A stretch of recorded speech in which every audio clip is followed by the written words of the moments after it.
really want to eat some sugar, let's say a cookie, a donut, or whatever, the best time to eat that sugar so that you have maximum dopamine from it, maximum pleasure and less impact on your body is going to be after a meal as dessert. You want to always avoid eating sugar on an empty stomach and always avoid eating sugar in the morning. Okay. Really? So yes. So breakfast should be savory.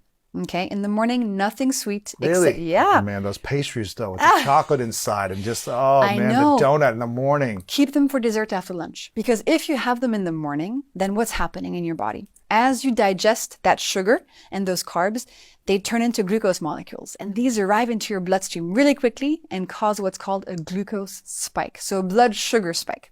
And then about 90 minutes later, Lewis, your glucose levels are going to drop. You're going to feel a crash. And now it's 10 a.m., 11 a.m., and all of a sudden you feel more cravings for sweet foods. You're like, I need a cookie. I need some chocolate. I need a snack. I need that spike again. And then you spike again. And then all day you're on a roller coaster where you feel addicted to sugar. Because your brain, when you're experiencing a glucose crash after a spike, the cravings center in your brain actually activates and says, Lewis, find a cookie. And you want to avoid that because then you cannot fight against the craving center in your brain. It's so hard. Yeah, that center is very powerful. And it's linked to evolutionary responses that we have to low blood sugar. So you want to avoid that from happening. The way you do it is have sugar after a meal as dessert, never on an empty stomach, never as a snack, never for breakfast. Oh my gosh, never as a snack.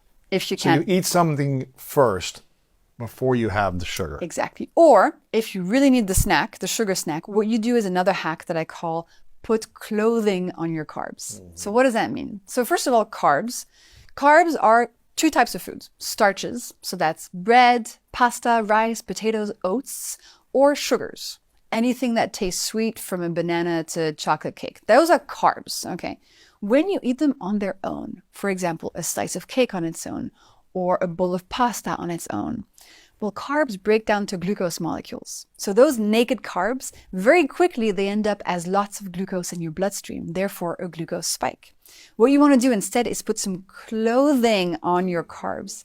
And the clothing are proteins, fats, or fiber. Before.